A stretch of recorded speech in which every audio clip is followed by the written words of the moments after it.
I condemn the demolition of the temple and arrest of the Hindu Munnani leader Sri Kadeshwara Subramaniam.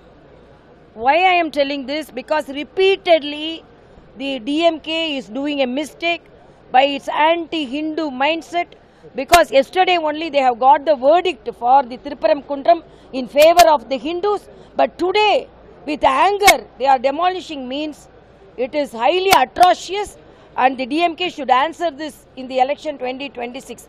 From the beginning they have allowed the Islamic program to be conducted in the hillock, and they allowed the hoisting of the flag of the Islamic religion, but at the same time when the other religion goes to the hill, there won't be any law and order problem.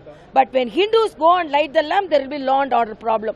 This type of separatist mindset is highly condemnable. That too, a government is behaving like this is highly condemnable. But the temple has been demolished here. It belongs to HRNC, and there is an encroachment area. That is what the government. No, that is what I am telling. So many temples are there. 48,000 temples are there. Okay. Its contribution from the people goes to the government, and there are so many lands.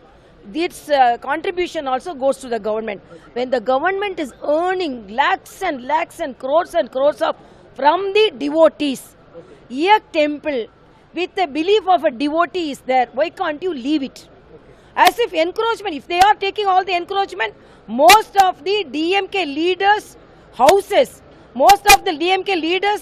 are constructed after encroachment. So if we are really going on encroachment, we have to see where are the DMK ministers has constructed, where are the lakes has been encroached, where all the ponds has been encroached. So when there is encroachment by the temple, immediately they go. Then immediately it is court order.